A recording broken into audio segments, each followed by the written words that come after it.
نحمده ونصلي على رسوله الكريم اما بعد فاعوذ بالله من الشيطان الرجيم بسم الله الرحمن الرحيم رب اشرح لي صدري ويسر لي امري واحلل عقدة من لساني يفقهوا قولي لن تنالوا البر حتى تنفقوا مما تحبون.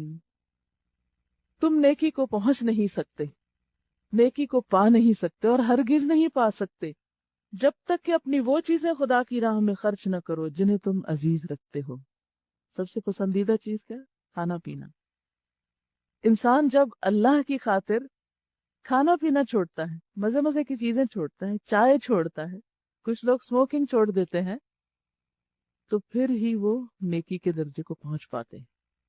روزہ ایک ذریعہ ہے کس چیز کا؟ اللہ کے قرب کو پانے کا. کیا قربان کر کے؟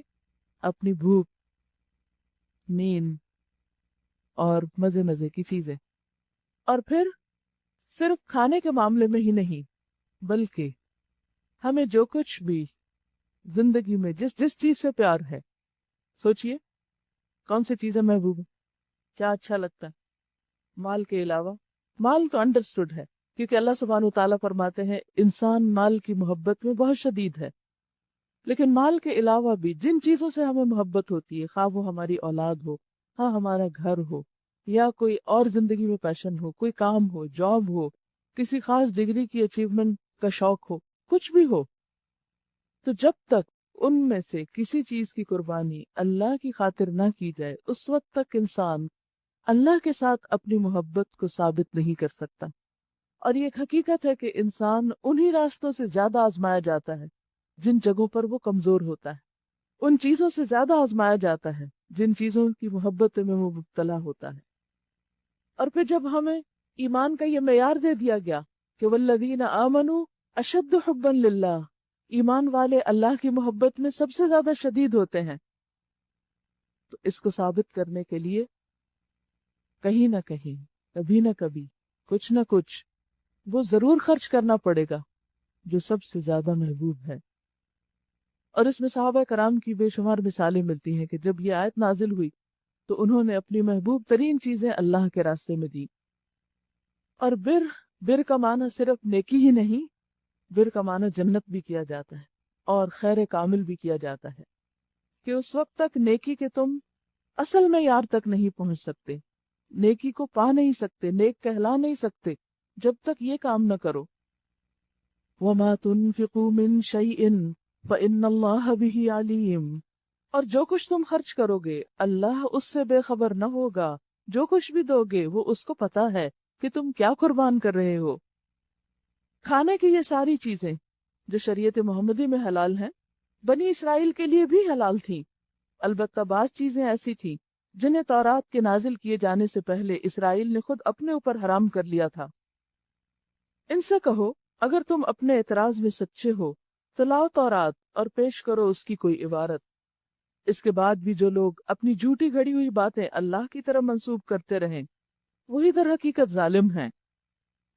یہود نے جو اپنا خود ساختہ دین بنا لیا تھا اس میں بعض ایسی چیزوں کو حرام کر لیا تھا جو اللہ کی طرف سے دراصل حرام نہ تھی. نبی صلی اللہ علیہ وسلم نے آ کر جب بہت سی ایسی چیزوں کو جو اصلاً حلال تھی پیغمبروں کی شریعت میں، ان کو جب واپس اپنی اصل پہ آپ لائے، ان کو حلال قرار دیا، تو بہت سے لوگوں کو باتیں کرنے کا موقع مل گیا. تو اس موقع پر ان سے کہا جا رہا ہے کہ تم اپنی دلیل لاؤ، بتاؤ کہ کیا تورات میں بھی ایسا کہا گیا تھا جو تم اپنے اوپر لاگو کر چکے ہو. فَاتْلُوهَا، اسے پڑھ کے دیکھو، ان کنتم صادقین، اگر تم سچے ہو. تو بات یہ ہے کہ بدعات ہوں یا غلط رسوم ہوں، وہ بھی بعض اوقات ہمیں اتنی محبوب ہوتی ہیں کہ ان کو چھوڑنا مشکل ہوتا ہے. ہمیں بعض اوقات پتہ ہوتا ہے کہ ہماری ایک پریکٹس ہماری یا ہماری فیملی کی یا خاندان کی دین کے مزاج کے مطابق نہیں، لیکن ہم اس پر سائلنس اختیار کرتے ہیں، خاموش رہتے ہیں. کس وجہ سے؟ کیونکہ کسٹمز، رسم و رواج اور خاندانی طور طریقوں کے خلاف جانا یا بدعات کے خلاف کوئی قدم اٹھانا عموماً بہت بڑی مخالفت کو جنم دیتا ہے. تو ہم اپنے آپ کو بچانے کے لیے عموماً اس کے بارے میں کچھ نہیں کہتے. لیکن بات یہ ہے کہ دین تو وہی ہے جو اللہ نے نازل کیا، اور پسندیدہ چیزیں وہی ہیں، وہی کام ہیں جن کو اللہ نے پسند کیا، جن کو اس نے ریکمینڈ کیا۔ لیکن اگر کوئی اللہ کا بندہ ایسا پیدا ہو جائے جو اللہ کی خاطر حق بیان کرنے لگے تو عموماً لوگ اس کو چھوڑتے نہیں، اس موقع پر کتاب و سنت سے رجوع نہیں کرتے۔ عموماً کیا کہتے ہیں، ہمارے ہاں تو ایسا ہی ہوتا رہا ہے، ہم تو شروع سے فلاں اور فلاں چیز نہیں کھاتے۔ اب دیکھیے کہ ہمارے معاشرے میں بھی بعض خاندانوں میں بعض رنگ نہیں پہنے جاتے، بعض کھانے نہیں کھائے جاتے، اور وہ کیوں نہیں کیا جاتا؟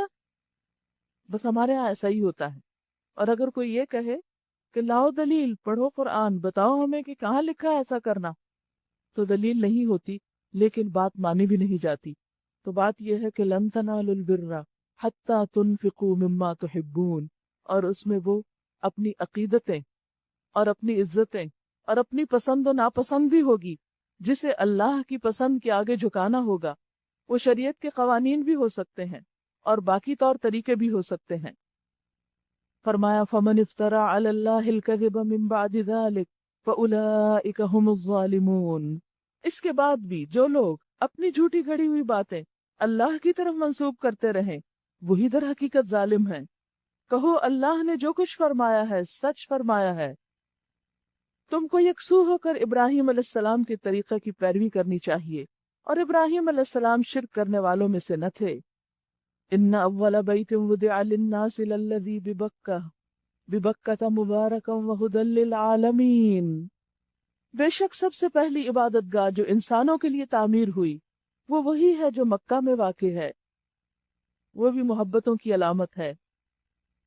اس کی طرف سفر بھی اسی وقت انسان کر سکتا ہے جب دوسری محبتوں کو قربان کرے، اپنا کام کاروبار چھوڑے، اپنا گھر بار چھوڑے، بچے چھوڑے، پھر اس رب کے در پر انسان حاضر ہو سکتا ہے۔ اس لیے اس کا بھی ذکر ساتھ ہی کر دیا گیا۔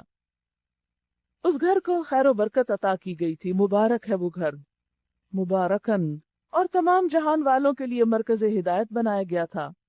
اس میں کھلی ہوئی نشانیاں ہیں، ابراہیم علیہ السلام کا مقام عبادت ہے، اور اس کا حال یہ ہے، یعنی اس گھر کا، کہ جو اس میں داخل ہو گیا امن میں آ گیا۔ لوگوں پر اللہ کا یہ حق ہے کہ جو اس گھر تک پہنچنے کی استطاعت رکھتا ہو وہ اس کا حج کرے، اور جو اس حکم کی پیروی سے انکار کرے تو اسے معلوم ہو جانا چاہیے کہ اللہ تمام دنیا والوں سے بے نیاز ہے۔ اللہ کو اس بات کی کوئی ضرورت نہیں کہ تم اس کے گھر آؤ، تم اس کا طواف کرو، تم اس کے آگے سجدہ کرو، تم اس کی راہ میں اپنا وقت، اپنی مال اور جان قربان کرو، تم اس کی خاطر اپنا گھر وطن چھوڑو۔ اس کو تو اس کی ضرورت نہیں، لیکن وہ یہ دیکھنا چاہتا ہے کہ تم اس کی خاطر کیا کچھ قربان کر سکتے ہو۔ تو حج نماز روزے کے علاوہ ایک فرض عبادت ہے، کس پر؟ جو بھی اس کی استطاعت رکھتا ہو، جس کے پاس زیادہ راہ ہو، جو وہاں تک جانے کا خرچ اٹھا سکتا ہو، اور عورت کے لیے ایک اضافی شرط محرم کی بھی ہے۔ لیکن اگر کوئی شخص بے وجہ کے بہانوں کی وجہ سے حج نہیں کرتا، یہ ٹال مٹول کرتا ہے اپنے اس فریضے میں، تو حدیث میں آتا ہے کہ ایسا شخص پھر یہودی ہو کر مرے یا نصرانی ہو کر مرے، اللہ کو اس کی کوئی پرواہ نہیں۔ کسی بھی فریضے کا انکار، نماز کا انکار یہ سوچ کر کے کوئی بہت ضروری نہیں، زکوٰۃ کا انکار، روزے کا انکار، حج کا انکار، یہ انسان کو کفر میں داخل کر دیتا ہے، کیونکہ یہ فرض ہے، یہ obligation ہے، اور اس کو چھوڑا نہیں جا سکتا بغیر کسی حقیقی اور شرعی عذر کے۔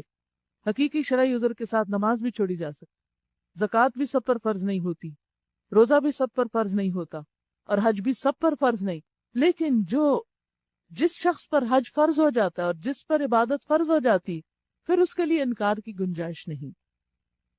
پھر فرمایا قُلْ يَا أَهْلَ الْكِتَابِ لِمَ تَكْفُرُونَ بِآيَاتِ اللَّهِ، کہو اے اہل کتاب، تم کیوں اللہ کی باتیں ماننے سے انکار کرتے ہو؟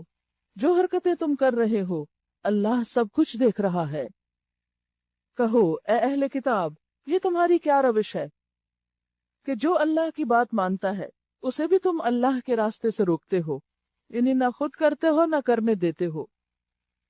کس پر عمل؟ اللہ کی بات پر عمل، اللہ کی آیات پر ایمان، اور چاہتے ہو کہ وہ ٹیڑھی راہ چلے، حالانکہ تم خود اس کے راہ راست ہونے پر گواہ ہو۔ تمہاری حرکتوں سے اللہ غافل نہیں ہے۔ کسی کو اللہ کے راستے سے روکنا بدترین جرم ہے۔ اے لوگو جو ایمان لائے ہو، اگر تم نے ان اہل کتاب میں سے ایک گروہ کی بات مانی تو یہ تمہیں ایمان سے پھر کفر کی طرف پھیر لے جائیں گے۔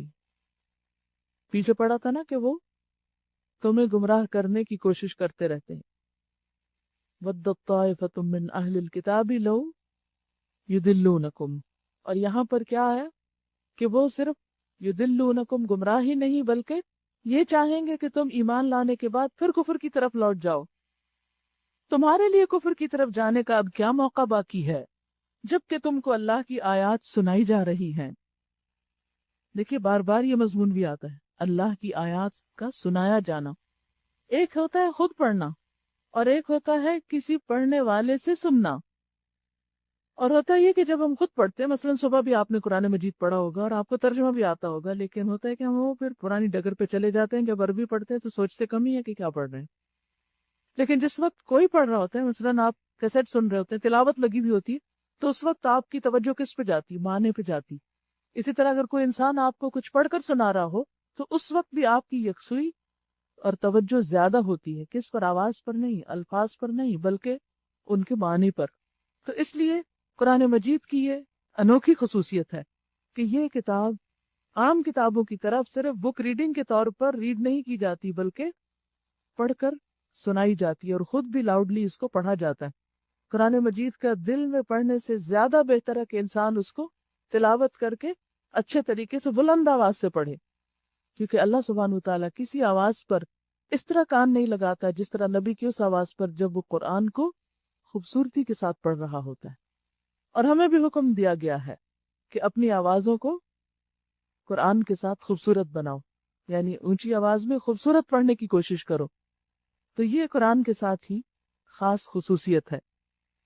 آپ دیکھیں کہ جیسے بچوں کو سٹوری بکس ریڈ کر کے سنائی جاتی ہیں، ایک آپ انہیں کہیں کہ اچھا آپ خود پڑھ لیں، لیکن اس سے پہلے کہ وہ خود پڑھے ایک ایج ایسی ہوتی ہے کہ جس میں ان کو سنایا جاتا ہے، اور سنانے اور سننے سے جو سکلز ڈیولپ ہوتی ہیں، یہ جو بچے کے اندر چیزیں پیدا ہوتی ہیں، وہ صرف کتاب کھول کے دیکھنے، الٹ پلٹ کرنے اور خود پڑھنے سے پیدا نہیں ہوتی۔ تو بات یہ ہے کہ جب انسان اللہ کا حکم سنتا ہے تو اس کے کان بھی سنتے ہیں اور اس کے دل پر بھی جا کر اثر ہو رہا ہوتا ہے۔ فرمایا کہ جب تم کو اللہ کی آیات سنائی جا رہی ہیں تو پھر تم کیسے کفر کر سکتے ہو، اور تمہارے درمیان اس کا رسول موجود ہے۔ جو اللہ کا دامن مضبوطی کے ساتھ تھامے گا تو ضرور راہ راست پائے گا۔ وَمَن يَعْتَصِم بِاللَّهِ فَقَدْ هُدِيَ إِلَى صِرَاطٍ مُسْتَقِيمٍ يَا أَيُّهَا الَّذِينَ آمَنُوا اتَّقُوا اللَّهَ حَقَّ تُقَاتِهِ وَلَا تَمُوتُنَّ إِلَّا وَأَنتُم مُّسْلِمُونَ۔ اے لوگو جو ایمان لائے ہو، اللہ سے ڈرو جیسا کہ اس سے ڈرنے کا حق ہے۔ تمہیں موت نہ آئے، تم دنیا سے نہ جاؤ مگر اس حال میں کہ تم مسلم ہو۔ دو چیزوں کا حکم پھر دیا جا رہا ہے، تقوی اور اسلام کی حالت میں موت۔ تقوی کیا ہے؟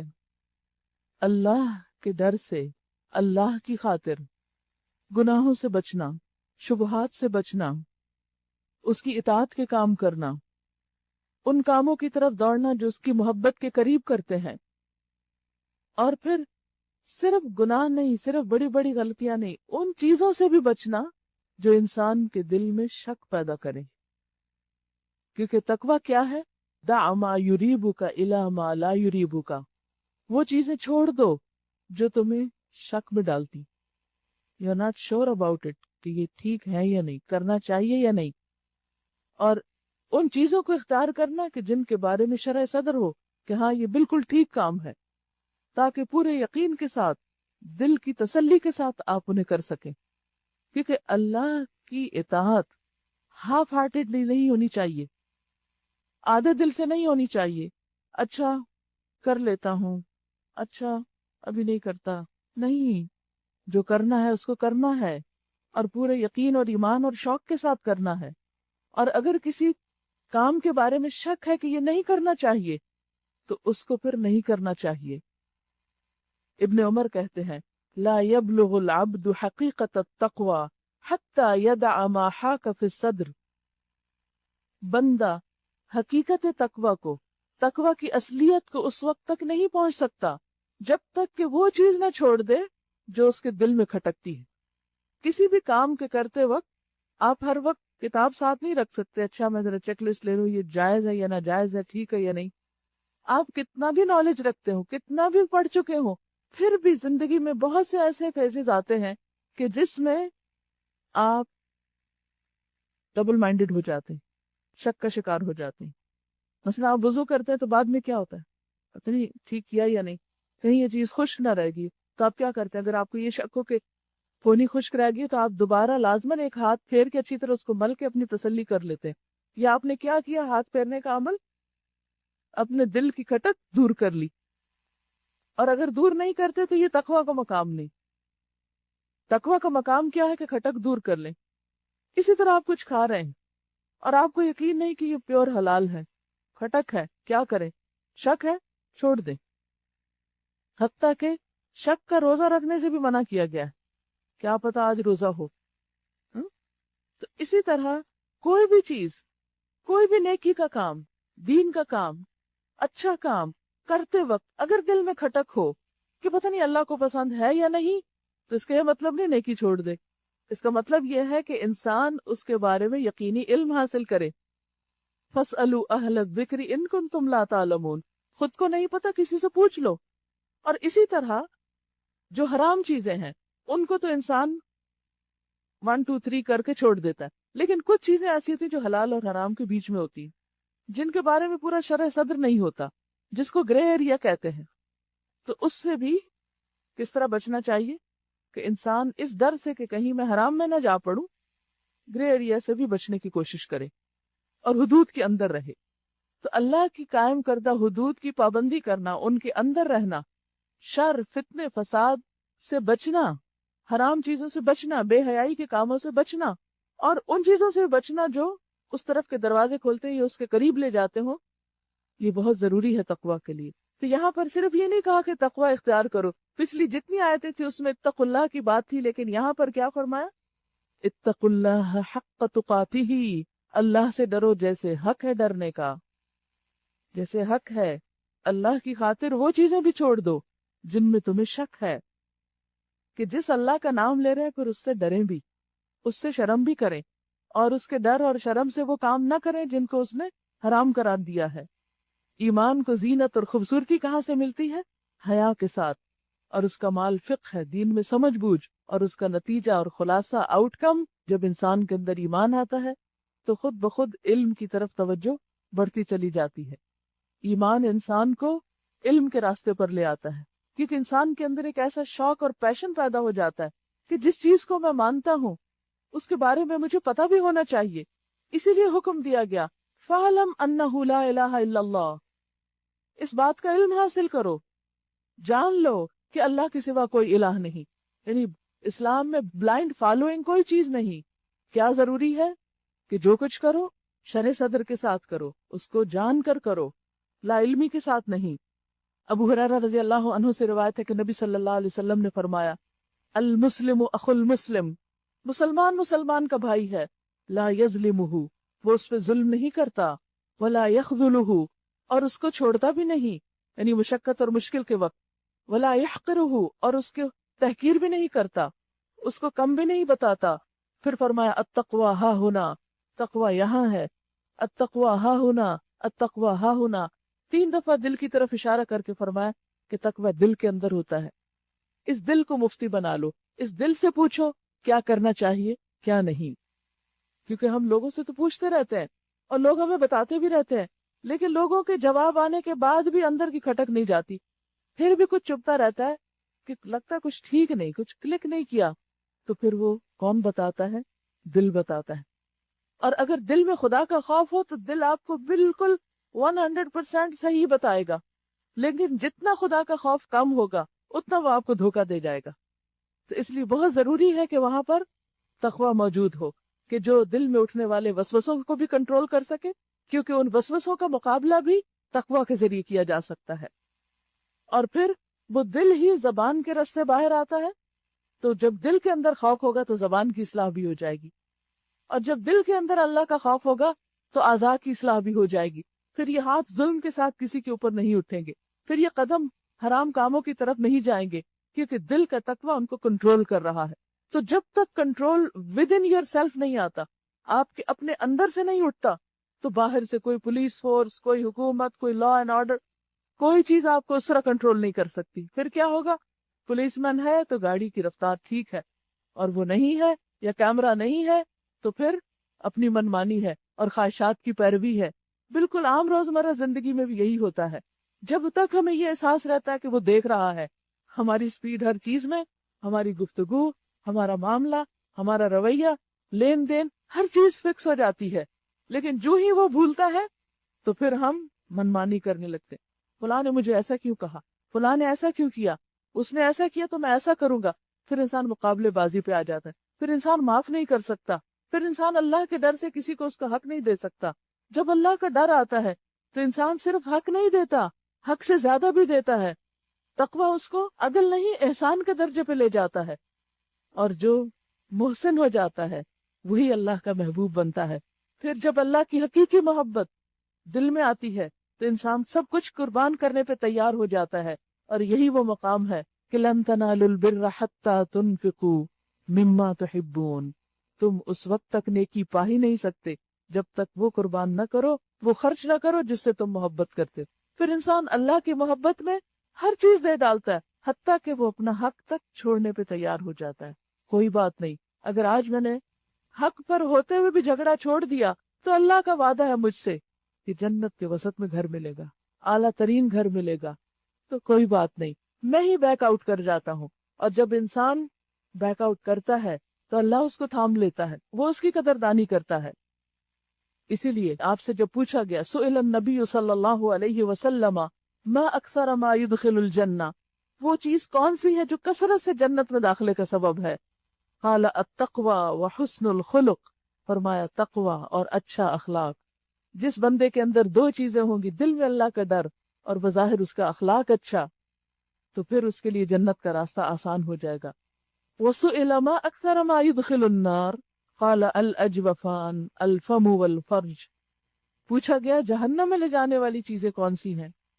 فرمایا دو سوراخ, منہ اور فرج, شرمگاہ. یہ دو چیزیں جو ہے انسان کو جہنم میں لے جانے والی, کہ اگر ان دو راستوں سے انسان حرام کا ارتکاب کرے یا اللہ کی ناپسند کے راستے اختیار کرے. ایک بہت خوبصورت دعا ہے تقویٰ کے بارے میں, کیونکہ یہاں اللہ نے حکم دیا نا کہ یا ایھا الذین آمنوا اتقوا اللہ حق تقاتہ, صرف تقویٰ نہیں, حق تقاتہ ہی. تو پھر جب تک اللہ نہ دے خود سے کہاں سے کر سکتے ہیں؟ تو اسی لیے وہ دعا بھی ہے, اللہم انی اسألک الہدی والتقی والعفاف والغنی. اور اسی طرح ابن ابی شیبہ نے ایک دعا روایت کی ہے, اللہم البسنا لباس التقوی وَأَلْزِمْنَا كَلِمَةَ التَّقْوَى وَاجْعَلْنَا مِنْ أُولِي النُّهَى وَأَمِتْنَا حِينَ تَرْضَى وَأَدْخِلْنَا جَنَّةَ الْمَأْوَى وَاجْعَلْنَا مِمَّنْ بَرَّ وَاتَّقَى وَصَدَّقَ بِالْحُسْنَى وَنَهَى النَّفْسَ عَنِ الْهَوَى وَاجْعَلْنَا مِمَّنْ تُيَسِّرُهُ لِلْيُسْرَى وَتُجَنِّبُهُ الْعُسْرَى وَاجْعَلْنَا مِمَّنْ يَتَذَكَّرُ فَتَنْفَعَهُ الذِّكْرَى اللہم اجعل سعینا مشکورا وذنبنا مغفورا ولقنا نظرة سرورا وقسنا سندسا وحریرا. سمجھ آ گئی ہوگی, بہت سے الفاظ قرآن ہی کے ہیں.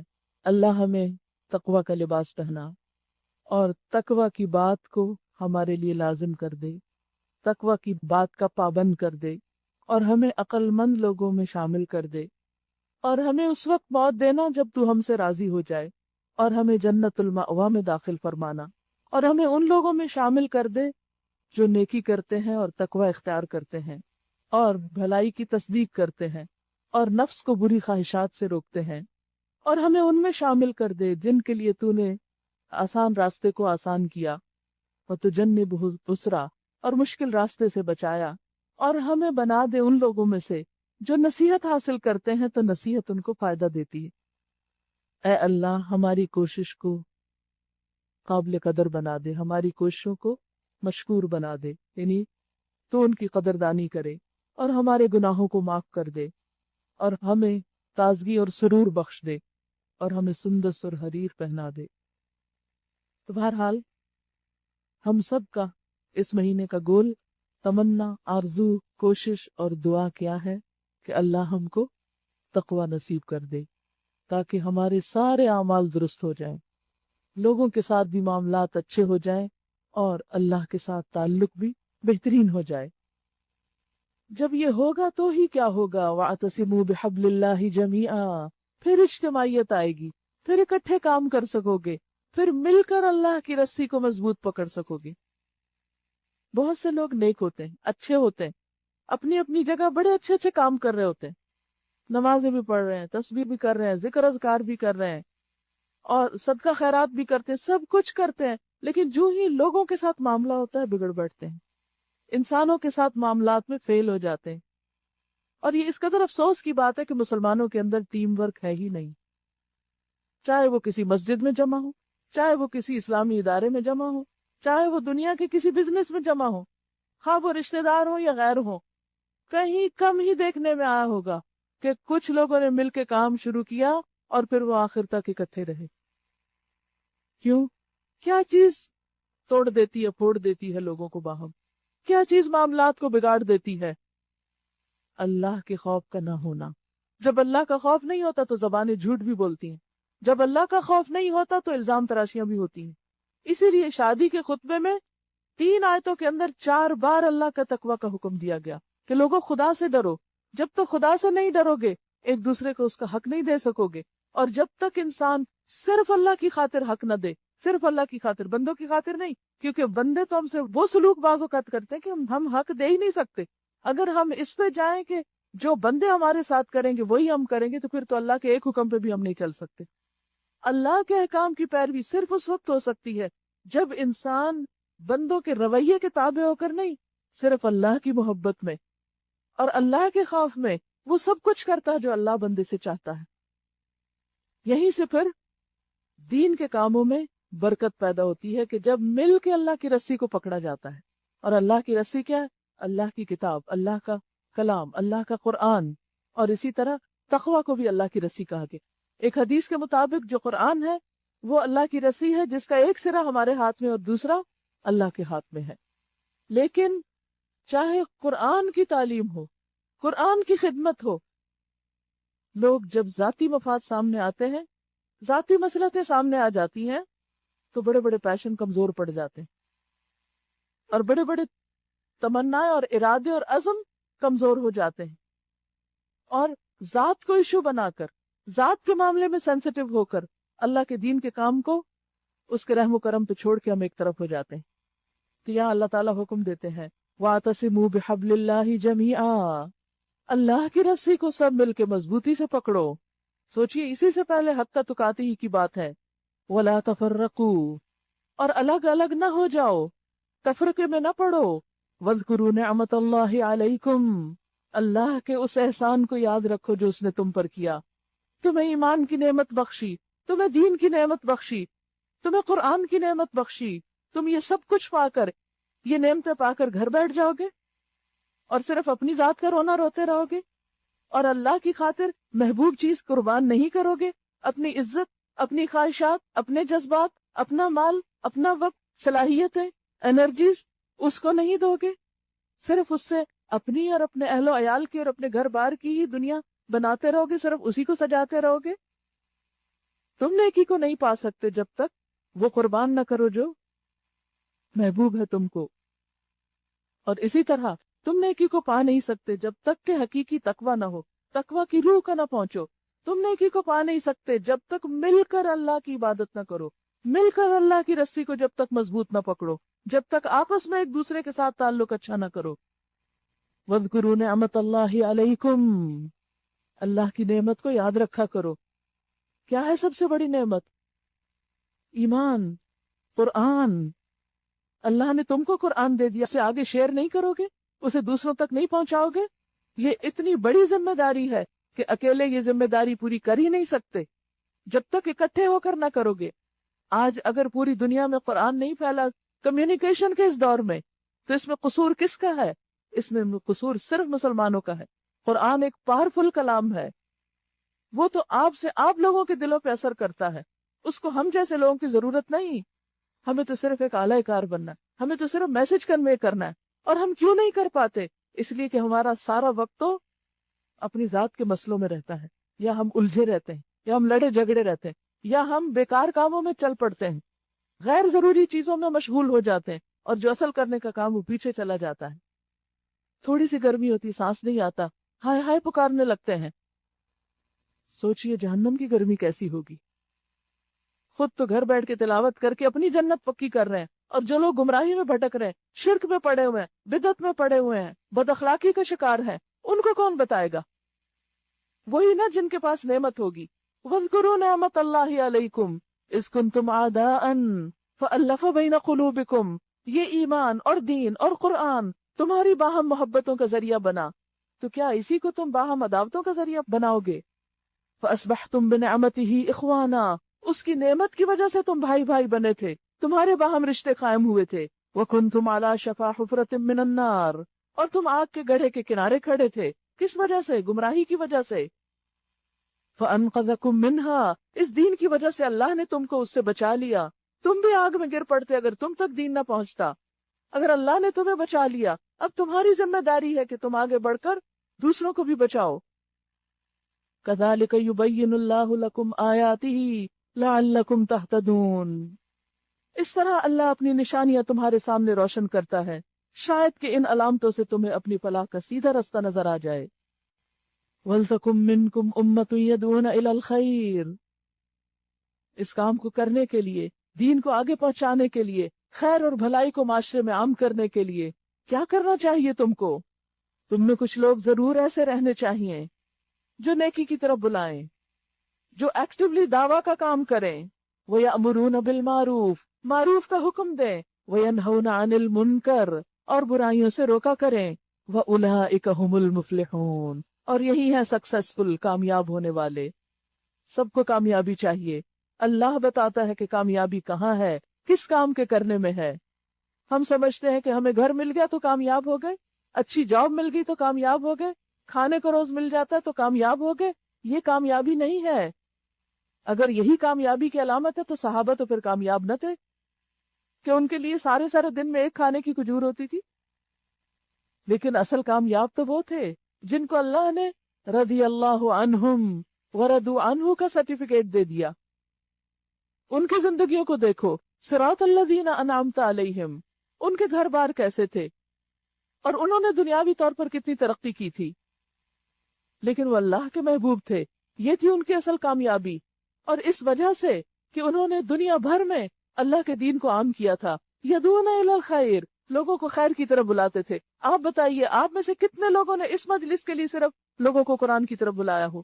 کیا ہو تم بھی سنو، یہ بھی طریقہ ہے، یہ بھی ہے، یہ بھی ہے. اور اگر کوئی نہ آ رہا ہو تو آپ کے دل میں کتنا غم ہوا اس کے لیے. اگر آپ واقعی کامیاب ہونا چاہیں تو آپ کو یہ تڑپ لگ جائے کہ نہیں، مجھے تو سب کو بلانا ہے، کوئی آئے یا نہ آئے، مجھے جو نعمت خود ملی ہے مجھے سب تک بانٹنی ہے. اور یہاں بھی یہ کام اکیلے تھوڑی ہو سکتا ہے. میں یہاں ایک کرسی پہ بیٹھ کے صرف پڑھا نہیں رہی، اس کے پیچھے بہت سے لوگوں کی کوششیں ہیں. یہ اس وقت ممکن ہوتا ہے کوئی بھی کام جب وَاعْتَصِمُوا بِحَبْلِ اللَّهِ جَمِيعًا ہوتا ہے. وَلَا تَكُونُوا كَالَّذِينَ تَفَرَّقُوا. اور تم ان لوگوں کی طرح نہ ہو جاؤ جو تفرقے میں پڑ گئے. وَاخْتَلَفُوا. اور اختلاف کرنے لگے. مِن بَعْدِ مَا جَاءَهُمُ الْبَيِّنَاتُ. اس کے بعد کہ ان کے پاس کھلی کھلی نشانیاں آ گئی، واضح آیات موجود ہیں، پھر بھی اختلاف کر رہے ہیں اور ابھی بھی شک میں پڑے ہوئے ہیں کہ یہ کام کرنا چاہیے کہ نہیں، اور اس کو کرنے کی ضرورت ہے بھی یا نہیں، اور یہ عورتوں کا کام ہے یا مردوں کا کام ہے، اور کس کا ہے اور کس کا نہیں، جبکہ کھلی آیات موجود ہیں. اور اگر نعمت پانے کے بعد کوئی تفرقہ اور اختلاف کرتا ہے، وَأُولَئِكَ لَهُمْ عَذَابٌ عَظِيمٌ. تو ایسے لوگوں کے لیے پھر عذاب عظیم ہے. یوم تبیض وجوہ وتسود وجوہ. جس دن کچھ چہرے سفید ہوں گے اور کچھ سیاہ ہوں گے. فَأَمَّا الَّذِينَ اسْوَدَّتْ وُجُوهُهُمْ. جن کے چہرے سیاہ ہوئے ان سے کہا جائے گا اَكَفَرْتُمْ بَعْدَ ایمانکم. تم اپنے ایمان لانے کے بعد کفر کرنے لگے، نعمت پانے کے بعد تم نے ناشکری کی. سب کچھ جان کر پھر انجان بنے؟ یا تو وہ پتہ نہ ہو، جب پتہ چل گیا پھر پتہ چلنے کے بعد وہ کیا جو نہیں کرنا چاہیے تھا، اور پھر اختلافات کیے، کیونکہ یہاں تفرقے کی بات کو کفر قرار دیا جا رہا ہے۔ فذوقوا العذاب، چکھو عذاب، بما کنتم تکفرون، بوجہ اس کے کہ تم کفر کرتے تھے۔ وَأَمَّا الَّذِينَ ابْيَضَّتْ وُجُوهُهُمْ، تو جن کے چہرے روشن ہوں گے، سفید ہوں گے، ففی رحمت اللہ، وہ اللہ کی رحمت میں ہوں گے۔ دنیا میں بھی چہرے بدل جاتے ہیں جب آپ قرآن سے دور ہوتے ہیں، اور آخرت میں تو سارا فرق ہی چہروں کا ہو جائے گا۔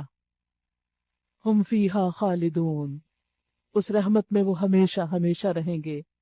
اللہ کی رحمت کیا ہے؟ کیا ہے رحمت؟ حدیث میں کیا آتا ہے؟ رحمت کس کو کہا؟ جنت، انتی رحمتی، تو میری رحمت ہے۔ ارحم بکی من اشاء، تیرے ذریعے جس پہ چاہوں گا رحم کروں گا۔ تو یہ رحمت اللہ میں کون ہے؟ جن کے چہرے سفید ہیں۔ یہ کون ہے جنہوں نے اختلافات کے باوجود اتحاد قائم رکھا، جو تفرقے میں پڑنے سے بچے، جو اللہ کے دین کی طرف بلاتے رہے اور سب کو اکٹھا کرتے رہے، جو امر بالمعروف اور نہی عن المنکر کرتے رہے۔ تلک آیات اللہ نتلوها علیک بالحق، یہ اللہ کی آیات ہیں جنہیں ہم آپ پر حق کے ساتھ پڑھ کر سنا رہے ہیں۔ وَمَا اللَّهُ يُرِيدُ ظُلْمًا لِّلْعَالَمِينَ، کیونکہ اللہ دنیا والوں پر ظلم کرنے کا کوئی ارادہ نہیں رکھتا، وہ تو سب کو خبردار کر دینا چاہتا ہے۔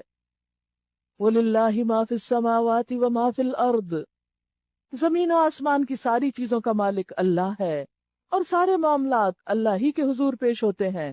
سب کا کیا دھرا اللہ ہی کے سامنے جائے گا، چھوٹی کوشش کرے یا بڑی، سب اس کے پاس اکٹھی ہو رہی ہے، اعمال روز اس کے سامنے پیش کیے جا رہے ہیں۔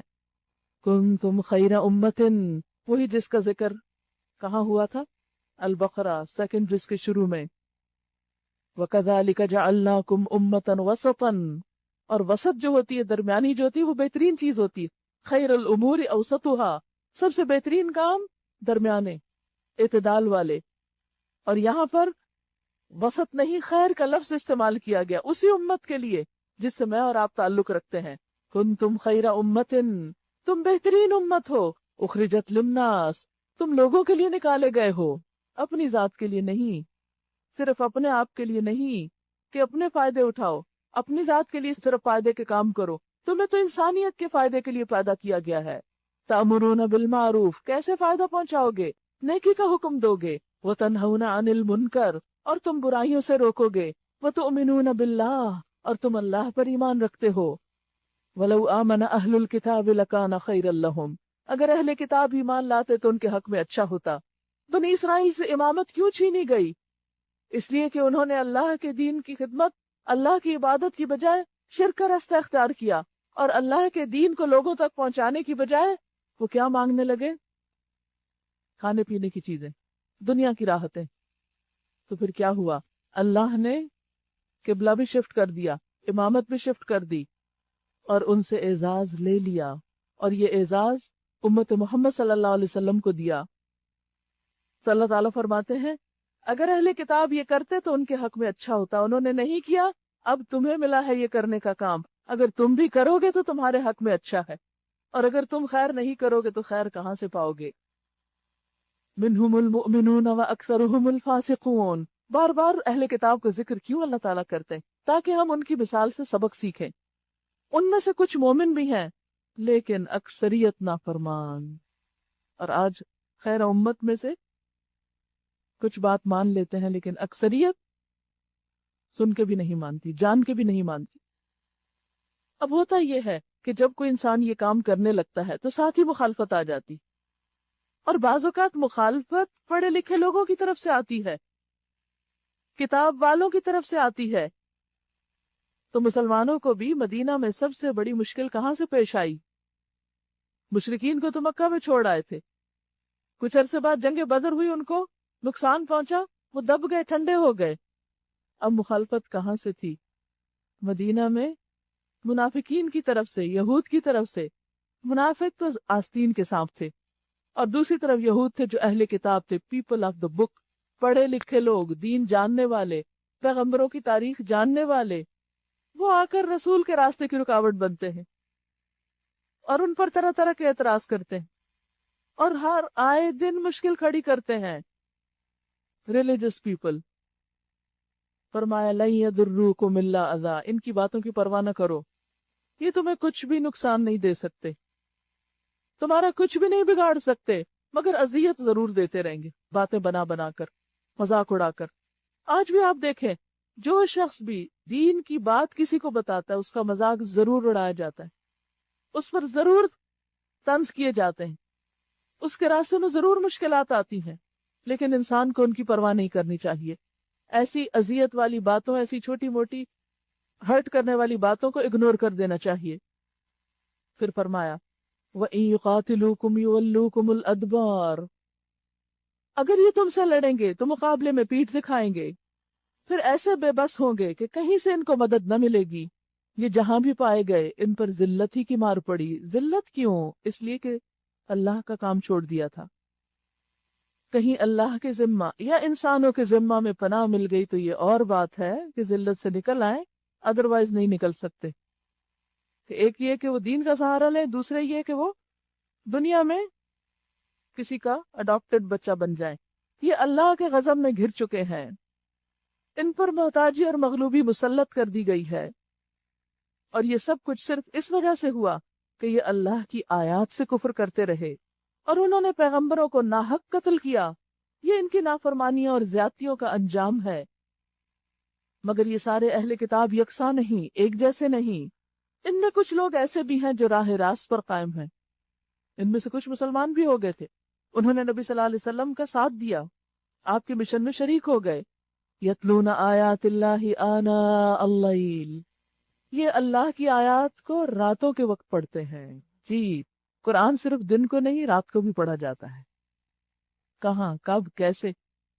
تراویح میں. یس، روزے کے بعد تراویح اہم ترین، بہترین، خوبصورت ترین عبادت ہے کہ جس میں ہم قرآن سنتے ہیں، اور یہ سلف صالحین کی علامت ہے، نیک لوگوں کی سنت ہے کہ رات کے وقت قیام میں کھڑے ہو کر اللہ کی آیات کو پڑھنا اور سننا.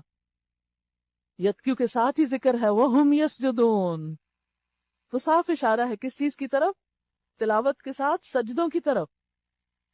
یتلون آیات اللہ آناء اللیل وَهُمْ يَسْجُدُونَ یؤمنون باللہ والیوم الآخر. ان کی خوبیاں کیا ہیں؟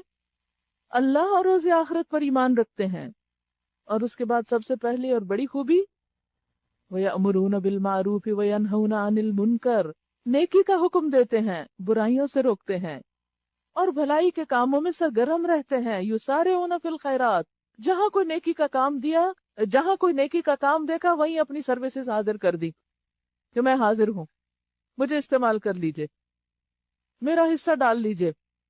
کچھ لوگ ایسے ہوتے ہیں نا کہ وہ اس انتظار میں رہتے ہیں کہ اچھا اور کون سی کہاں کیا نیکی ہو رہی ہے، میں بھی کر لوں، میں بھی شریک ہو جاؤں، کچھ تو اس میں ڈال ہی دوں اپنا حصہ. لیکن کچھ ایسے ہوتے ہیں کہ ہائے کہیں ہمیں نہ پکڑ لیا جائے، تو نظریں بچا کے نکل جاؤ. وَيُسَارِعُونَ فِي الْخَيْرَاتِ، یسارعون، سرا کہتے ہیں تیزی سے حرکت کرنے کو، سرعت کے ساتھ دوڑ دھوپ کرتے رہتے ہیں. اور حقیقت یہ ہے کہ اگر انسان دن میں صرف اپنی ضرورتیں پوری کرے نا، مثلا 8 گھنٹے سوئے، پھر نہائے دھوئے، پھر کھائے پیے، پھر کچھ کام کاج کرے، تو وقت یہیں پورا ہو جاتا. اگر آپ واقعی نیکی کا کوئی کام کرنا چاہتے ہیں تو آپ کو یسارعون ہونا پڑے گا، بھاگ دوڑ کرنی پڑے گی، ٹائم مینجمنٹ کرنی پڑے گی، کچھ اپنی جان پہ لینا پڑے گا.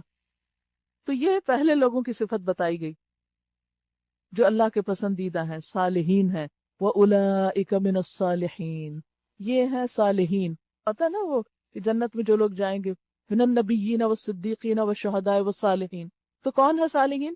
اگرچہ چوتھے درجے کے لوگ ہیں تو ان کی خصوصیات کیا ہیں؟ ایمان کے ساتھ امر بالمعروف اور نہی عن المنکر. اور اگر انسان خالی خولی ایمان کا تذکرہ اور چرچا کرتا رہے لیکن اس کے بعد جو تقاضے ہیں وہ پورے نہ کرے، وہ کام نہ کرے، اور پھر بھی اپنے آپ کو صالحین میں شمار رکھے، تو یہ اس کا سیلف ڈسپشن ہوگا. وَمَا يَفْعَلُوا مِنْ خَيْرٍ فَلَنْ يُكْفَرُوا وَاللَّهُ عَلِيمٌ بِالْمُتَّقِينَ. یہ صالح لوگ، یہ نیک لوگ جو نیکی بھی کریں گے، چھوٹی کریں گے یا بڑی، اس کی ناقدری نہ کی جائے گی، یعنی اس کے بعد جو بھی کوئی کام کرے، اب وہ پاس ہو گئے نا، جو وہ سرٹیفکیٹ ایک مل گیا کہ یہ اور یہ کرتے ہو، 5 چیزیں ہیں یہاں: ایمان باللہ، ایمان بالیوم الآخر، امر بالمعروف نہی عن المنکر، نیکیوں میں جلدی، صالح ہونے کا سرٹیفکیٹ مل گیا۔ اب اس کے بعد کچھ بھی کرو سب ایکسپٹیڈ ہے۔ نیکی کے چھوٹے چھوٹے کاموں کی بھی قدردانی، کیونکہ آپ دیکھیے کہ جب انسان ایک خاص لیول اور مقام تک پہنچ جاتا ہے نا، تو اس کی چھوٹی کوشش کو بھی بڑا رنگ مل جاتا ہے، وہ بڑی ہو جاتی، زیادہ ہو جاتی۔ واللہ علیم بالمتقین، اور اللہ جانتا ہے تقوی والوں کو، کس کے اندر تقوی ہے۔ رہے وہ لوگ جنہوں نے کفر کا رویہ اختیار کیا، تو اللہ کے مقابلے میں ان کو نہ ان کا مال کچھ کام دے گا نہ اولاد، کیونکہ یہ 2 چیزیں انسان کو پچھلے کاموں سے روکتی ہیں، یعنی اندر کی مشکلات۔ باہر کی تو لوگوں کی باتیں نا، تو اندر کی یہ مشکلات ہیں۔ تو قیامت کے دن یہ 2 چیزیں انسان کو بچا نہ سکیں گی۔ شیئا، کچھ بھی، تھوڑا سا بھی فائدہ نہ ہوگا ان کا، وہ تو آگ میں جانے والے لوگ ہیں اور آگ ہی میں ہمیشہ رہیں گے۔ جو کچھ وہ اپنی اس دنیا کی زندگی میں خرچ کر رہے ہیں، اہل کتاب ہی کی طرف یہ کنٹینیو کر رہی ہے اسی کانٹیکسٹ میں، لیکن سبق ہے سب کے لیے، کیونکہ وہ بھی تو ایمان رکھتے تھے، وہ بھی اللہ کو مانتے، آخرت کو مانتے، رسولوں کو مانتے، کتاب پڑھتے اور پڑھاتے تھے۔ بما کنتم تعلمون الکتاب وبما کنتم تدرسون، یہ سب کچھ ہوتا تھا۔ یعنی یوں لگتا ہے جیسے ہمارے ہی ریلیجس طبقے کا نقشہ کھینچا جا رہا ہو کہ ظاہری کرنے کے سارے کام ہو رہے ہیں، لیکن دین کی روح موجود نہیں، اندر حسد چھپا ہوا، دین کی جڑیں کاٹنے والے لوگ، دین کے نام پہ اکٹھے ہو کر دین ہی کو نقصان دینے والے، ایسے لوگوں کی پھر نیکیاں بھی قبول نہیں ہوتی۔ اور ایسے لوگ اس دنیا میں جو خرچ کرتے ہیں، یعنی نیکی کے راستے میں صدقہ خیرات، اور نیکی کے جو معروف عام طور پہ صدقے کے طریقے ہوتے ہیں، جو رسمی خاندانی رواج ہوتے ہیں نا، کہ مثلا جمعرات کو پکانا ہے، 40 کو پکانا ہے، یہ تو خیر ہے ہی بدعت، لیکن اس کے علاوہ بھی نیکی کے ہر ایک کے اپنے اپنے ایک معیار اور انداز ہوتے ہیں، ہر کلچر میں کوئی نہ کوئی ایک خاص انداز ہوتا ہے۔ فرمایا کہ رسمن جو کچھ کام یہ کر رہے ہیں نیکی کے، ان کا کیا حال ہوگا؟ جو کچھ وہ اپنی اس دنیا کی زندگی میں خرچ کر رہے ہیں، اس کی مثال اس ہوا کی سی ہے جس میں پالا ہو، ٹھر ہو، ٹھنڈک ہو، وہ ان لوگوں کی کھیتی پر چلے جنہوں نے اپنے اوپر آپ ظلم کیا اور اسے برباد کر کے رکھ دے۔ یہ نظارہ آپ ہر سال دیکھتے ہیں، سرسبز درخت ہوتے ہیں، ایک ٹھنڈی ہوا چلتی ہے تو اگلے دن دیکھتے ہیں کہ درختوں کا رنگ پھیکا پڑا ہوا ہوتا ہے، پھر آہستہ آہستہ پیلے ہو جاتے ہیں، اور پھر خزاں کے پتے سب جھڑ جاتے ہیں اور ختم ہو جاتا ہے۔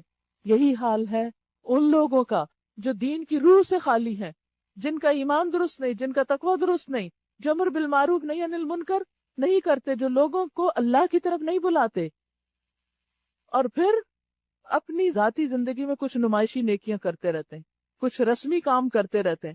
ایسے لوگوں کی یہ نیکیاں بظاہر اگر سرسبز نظر بھی آئیں تو ایک ٹھنڈی ہوا چلنے کی دیر ہے کہ خزاں آ جائے گی، آخرت میں اس کا کچھ بھی فائدہ نہ ہوگا۔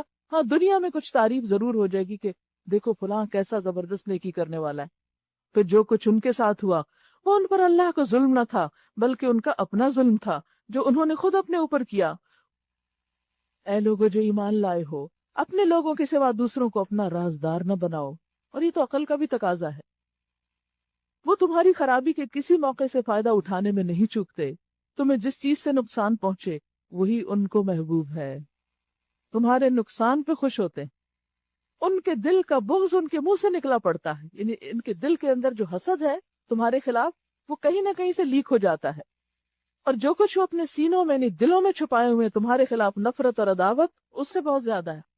کیونکہ ہوتا یہ ہے کہ جب انسان اللہ کے دین کی خدمت کرتا ہے تو obviously اس کا دنیا میں بھی ریوارڈ ملتا ہے مختلف طریقوں سے۔ تو جب دین والوں کو ایسے لوگ کامیاب ہوتے دیکھتے ہیں تو وہ اور زیادہ حسد میں جلتے اور کڑتے ہیں، اور پھر دلوں کے اندر ایک بغض رکھ لیتے ہیں، اور وہ بغض کسی نہ کسی طرح زبان سے بھی باہر آتا ہے، رویے اور عمل میں بھی آتا ہے۔ تو فرمایا ایسے لوگوں سے محتاط رہو، ہم نے تمہیں صاف صاف ہدایات دے دی ہیں، اگر تم عقل رکھتے ہو تو ان سے تعلق رکھنے میں احتیاط برتو گے۔ ہاں انتم اولائی تحبونہم، تم ان سے محبت رکھتے، تم سادہ دل کے لوگ ہو، اچھے دل کے لوگ ہو، ہر ایک کو اچھا سمجھتے ہو، مگر وہ تم سے محبت نہیں رکھتے، یہ اللہ بتا رہا ہے۔ اور اللہ سے سچی بات کس کی ہو سکتی؟ جن کو تمہارے کام اچھے نہیں لگتے وہ تم سے کیا محبت کریں گے؟ حالانکہ تم تمام کتب آسمانی کو مانتے، تم تو ان کی کتابوں کو بھی مانتے ہو۔ جب وہ تم سے ملتے ہیں تو کہتے ہیں کہ ہم نے بھی تمہارے رسول اور تمہاری کتاب کو مان لیا ہے، مگر جب جدا ہوتے ہیں تو تمہارے خلاف ان کے غیظ و غضب کا یہ حال ہوتا ہے کہ اپنی انگلیاں چبانے لگتے ہیں، تمہاری ترقی کو دیکھ کر جل جل جاتے ہیں۔ ان سے کہہ دو کہ اپنے غصے میں آپ جل مرو، اللہ دلوں کے چھپے ہوئے راز تک جانتا ہے، ان اللہ علیم بذات الصدور۔ تمہارا بھلا ہوتا ہے تو ان کو برا معلوم ہوتا ہے، تم پہ کوئی مصیبت آتی ہے تو یہ خوش ہوتے ہیں، مگر ان کی کوئی تدبیر تمہارے خلاف کارگر نہیں ہو سکتی، بشرطے کہ تم صبر سے کام لو اور تقوی اختیار کرو۔ وَإِن تَصْبِرُوا وَتَتَّقُوا لَا يَضُرُّكُمْ كَيْدُهُمْ شَيْئًا۔ صبر سے انسان نیگیٹیوٹی کا شکار نہیں ہوتا، تقوی ہوتا ہے تو سیلف کنٹرول ہوتا ہے، پھر انسان اپنے دشمن اپنے حاسد کے ساتھ بھی احسان کرتا ہے، اور اگر اس کی طرف سے بری باتیں سنتا بھی ہے تو اتنا بڑا حوصلہ رکھتا ہے کہ جواباً برائی نہیں کرتا۔ اور ہوتا کیا، کام خراب کہاں ہوتا ہے؟ جب مقابلے پہ انسان برائی کرتا ہے، ایک نے برا کیا، آپ نے جواباً برا کیا، تو وہ چھوٹی سی بات جو باتوں سے اٹھ کے جنگ و جدل تک جا پہنچتی ہے تو انسان کو مصیبت سے دوچار کر دیتی۔ لیکن جب انسان دوسرے کی باتوں کے مقابلے میں خاموشی اور صبر سے کام لیتا ہے اور اللہ سے دعا کرتا رہتا ہے، اللہ سے ڈر کر کوئی ناروا بات زبان سے نہیں نکالتا، تو پھر کیا ہوتا ہے کہ طوفان آتے ہیں اور گزر جاتے ہیں اور دین کا کام چلتا رہتا ہے۔ اللہ جن کو چنتا ہے ان کو یہ سعادت بخشے رکھتا ہے اور وہ کرتے چلے جاتے۔ لیکن اگر دل میں کھوٹ ہو اور صبر نہ کرے انسان تو چھوٹی چھوٹی باتوں پر ہمت حوصلہ ہار کے بیٹھ جاتا ہے، لہذا نیکی کے ایک بڑے موقع کو گنوا دیتا ہے۔ ان اللہ بما یعملون محیط، جو کچھ یہ کر رہے ہیں اللہ اس پر حاوی ہے، سب پتہ ہے اللہ کو، ان کی سازشیں تمہیں کوئی نقصان نہیں دیں گی کیونکہ وہ سب اللہ کے علم میں ہے۔ اب یہاں سے جنگ احد کا کچھ واقعہ بیان کیا جائے گا۔ قرآن کا یہ طریقہ ہے کہ وہ احکامات کے ساتھ ساتھ حالات کے ساتھ ساتھ تاریخ سے بھی ہمیں سبق سکھاتا ہے۔ تو یہ مسلمانوں کی تاریخ۔ جنگ احد آپ سب کو معلوم ہے جنگ بدر کے بعد ہی، جنگ بدر میں جب کفار نے نقصان اٹھایا تو بہت غصے کا شکار ہوئے اور انہوں نے قسمیں کھائی کہ ہم اپنا انتقام لے کر رہیں گے، اور اگلے سال ایک بڑی فوج اور لشکر کو لے کر مدینہ پر حملہ آور ہوئے۔ تو اس وقت آپ صلی اللہ علیہ وسلم نے صحابہ کے ساتھ مشورہ جب کیا تو اکثریت کی رائے یہ تھی کہ مدینہ سے باہر نکل کر حملہ کیا جائے۔ تو نبی صلی اللہ علیہ وسلم صحابہ کو لے کر صبح سویرے رخصت ہوئے احد کے میدان کی طرف۔ وَإِذْ غَدَوْتَ مِنْ أَهْلِكَ تُبَوِّئُ الْمُؤْمِنِينَ مَقَاعِدَ لِلْقِتَالِ۔ اے پیغمبر صلی اللہ علیہ وسلم، مسلمانوں کے سامنے اس موقع کا ذکر کرو جب تم صبح سویرے اپنے گھر سے نکلے تھے۔ صبح سویرے کے کاموں میں بہت برکت ہوتی، اس لیے خاص طور پر غدوتا کا لفظ آیا۔ بہت سے لوگ صبح کے وقت کو گنوا دیتے ہیں اور اس کی برکتوں سے محروم رہ جاتے ہیں۔ نبی صلی اللہ علیہ وسلم جب سفر کا ارادہ کرتے تو ارلی مارننگ کرتے، اور آپ نے بھی تجربہ کیا ہوگا کہ جو کام آپ صبح کرتے ہیں وہ جلدی ختم ہو جاتا ہے، صبح کا سفر بھی ہلکا ہوتا ہے۔ تو نبی صلی اللہ علیہ وسلم جنگ کے لیے بھی صبح سویرے نکلے، اور پھر اہل کا ذکر آیا۔ وہ نکلے تھے لیکن اہل کا، کیونکہ گھر والوں کو پیچھے چھوڑ کے نکلے تھے۔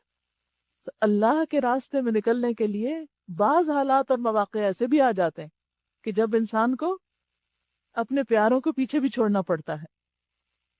کیوں نکلے تھے؟ تُبَوِّئُ الْمُؤْمِنِينَ مَقَاعِدَ لِلْقِتَالِ، لیڈرشپ کی ذمہ داریاں ادا کرنے کے لیے مسلمانوں کو جنگ کے لیے جا بجا معمور کر رہے تھے، ہر ایک کو اس کی رسپانسبلٹی اور پلیس بتا رہے تھے کہ کس کو کہاں کیا کرنا ہے، کس کو کہاں کھڑے ہونا ہے، کون درے پہ ہوگا، کون فرنٹ پہ ہوگا، کون پیچھے ہوگا، کیونکہ آرگنائزیشن کے بغیر کوئی کام نہیں ہو سکتا۔ اس میں نبی صلی اللہ علیہ وسلم کا گھر سے نکلنا، گھر والوں کو چھوڑنا، صبح سویرے نکلنا اور میدان جنگ میں جا کر ہر ایک کو اس کی ڈیوٹی اور جگہ بتانا، یہ کیا ظاہر کر رہا ہے کہ دین کا کام کیسے ہوتا ہے، کیسے کیا جاتا ہے۔ یہ نہیں کہ بس ایک جوش جذبے میں ہلڑ بازی کر کے گھر سے نکل گئے اور کہا کہ ہم اللہ کے دین کی خدمت کے لیے جا رہے ہیں، نہیں، اس کے لیے پھر ڈسپلن بھی چاہیے، آرگنائزیشن بھی چاہیے۔ واللہ سمیع علیم، اور اللہ سننے والا جاننے والا ہے۔ یاد کرو جب تم میں سے دو گروہ بزدلی دکھانے پر آمادہ ہو گئے تھے، دو گروہ بزدلی دکھانے پہ آمادہ ہو گئے. انسان ہے نا، کمزور ہیں.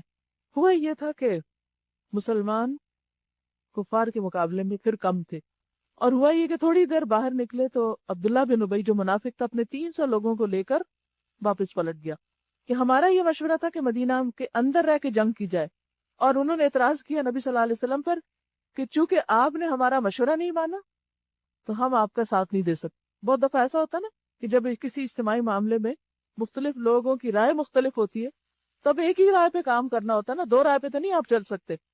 تو جس کی مان لی جاتی ہے وہ تو خوش ہو جاتے ہیں، اور اگر کسی کی نہ مانی جائے تو وہ ہمیشہ اپنا رستہ الگ کرنے کا سوچتے ہیں اور کام پھر بیچ میں ہی رہ جاتا ہے. بہرحال وہ 300 لوگ الگ ہوئے. جب وہ الگ ہوئے تو مخلص مسلمانوں کے گروہ بنو حارثہ اور بنو سلمہ، یہ 2 جو تھے ان کے دل بھی ڈاواں ڈول ہو گئے کہ اچھا وہ جا رہے ہیں تو ہم بھی جائیں. یہ ہوتا ہے کہ جب ایک شخص پیچھے ہٹتا ہے تو بہت سے اور لوگ وہ پیچھے ہٹتے. مثلا اگر نماز ہو رہی ہے اور اگر ایک شخص نکل گیا تو دوسرے کہیں گے اچھا اب ہم کس وقت نکلیں گے، ہم بھی چلیں. یہ ایک نفسیاتی اثر ہوتا ہے. اسی لیے میدان جنگ سے پیچھے ہٹنے کو کبیرہ گناہوں میں شمار کیا گیا. لیکن اللہ نے ان کے دلوں کو تھام لیا. مخلص تھے نا، منافقوں کو نہیں تھاما. وہ جانے لگے تو اللہ نے کہا جاؤ تمہاری ضرورت نہیں. لیکن جب مخلص دگمگانے لگے، بزدلی دکھانے لگے، تو اللہ نے ان کے دل تھام لیے. اور یہ ایک حقیقت ہے کہ جب اندر اخلاص ہوتا ہے نا، ایمان مضبوط ہوتا ہے، تو مشکل وقتوں میں انسان لرزتا ضرور ہے، ٹھوکر بھی کھاتا ہے، سلپ بھی کر جاتا ہے، گر بھی جاتا ہے، لیکن اللہ تھام لیتا ہے. اور اگر اخلاص نہ ہو، دل میں دنیا کی محبت دین کی محبت سے زیادہ ہو، تو پھر اللہ کو ایسے لوگ نہیں چاہیے. واللہ ولیہما، اور اللہ ان دونوں کا دوست ہے. دونوں کا دوست تھا، ولی تھا.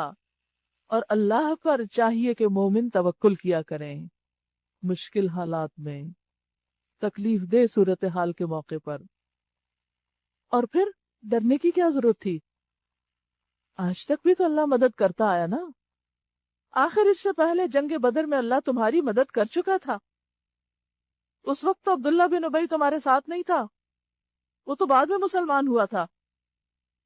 تم نے اس کے بغیر جنگ جیتی تھی. کس کی مدد سے؟ عبداللہ بن ابی کی مدد سے نہیں، اللہ کی مدد سے. اور اللہ آج بھی موجود ہے، لہٰذا اس کے واپس جانے پہ تم کیوں دل چھوٹا کر رہے ہو؟ دیکھو جنگ بدر میں اللہ تمہاری مدد کر چکا، حالانکہ اس وقت تم بہت کمزور تھے، تھوڑے تھے، کم تھے. لہٰذا تم کو چاہیے کہ اللہ کی ناشکری سے بچو، کیونکہ جب امتحان بڑا ہوتا ہے، کام بڑا ہوتا ہے، تو وہ بھی ایک عنایت ہوتی ہے، اگرچہ مشکل ہوتی ہے لیکن اللہ کا فضل ہوتا ہے. قرآن نعمت ہے لیکن ساتھ مشکلات بھی ہیں، رعد و برق بھی ہے. اور اسی طرح روزہ ہے تو بھی مشکل کے ساتھ آسانی بھی ہے، یعنی نیکی اجر ہے، ثواب ہے. اس کا ثواب بڑھتا ہی چلا جاتا ہے. جتنا زیادہ اخلاص ہوگا، جتنی زیادہ اللہ کی یاد اس روزے میں ہوگی، اتنا ہی اجر زیادہ ہوگا. تو یہ تو ایک قدرتی بات ہے کہ جب مشکل بڑی آتی ہے تو اس کے ساتھ اجر بھی بڑا لاتی. تو اس مشکل پر بھی شکر کرو کہ بڑے اجر کمانے کا موقع آ گیا. فاتقوا اللہ لعلکم تشکرون. اللہ سے ڈر کے سارے معاملات کرو، اور امید ہے کہ تم اب شکر گزار بنو گے. یاد کرو جب تم مومنوں سے کہہ رہے تھے کیا تمہارے لیے یہ بات کافی نہیں کہ اللہ 3000 فرشتے اتار کر تمہاری مدد کرے؟ بے شک ان تصبروا وتتقوا، صبر اور تقوی ساتھ ساتھ، اگر تم صبر کرو گے اور تقوی اختیار کرو گے اور اللہ سے ڈرتے ہوئے کام کرو گے، تو جس آن دشمن تمہارے اوپر چڑھ کر آئیں گے، اسی وقت تمہارا رب 3000 نہیں 5000 صاحب نشان فرشتوں سے تمہاری مدد کرے گا. یہ بات اللہ نے تمہیں اس لیے بتا دی کہ تم خوش ہو جاؤ اور تمہارے دل مطمئن ہو جائے. تو اس سے پتہ یہ چلتا ہے کہ جتنا ایمان، تقوی اور صبر زیادہ ہوگا، اتنی ہی زیادہ اللہ کی مدد آئے گی. اللہ کی مدد تمہارے رویے کے ساتھ جیسا کرو گے ویسا بھرو گے، ویسا ہی ملے گا. وَمَن نَّصْرُ إِلَّا مِنْ عِنْدِ اللَّهِ، فتح و نصرت جو کچھ بھی ہے اللہ کی طرف سے ہے. کامیابی تو اللہ کی طرف سے آتی ہے، مال و متاع میں نہیں، اسباب میں نہیں. وہ تو صرف ایک ضرورت ہے، اللہ ہی نے کہا استعمال کرو تو کرتے ہیں، ورنہ اصل کام تو اس کے کرنے سے اس کے کروانے سے ہوتا ہے، اس لیے اسی کو مضبوط تھامنا چاہیے جو بڑی قوت والا اور دانا و بینا ہے، العزیز الحکیم ہے، اور یہ مدد وہ تمہیں اس لیے دے گا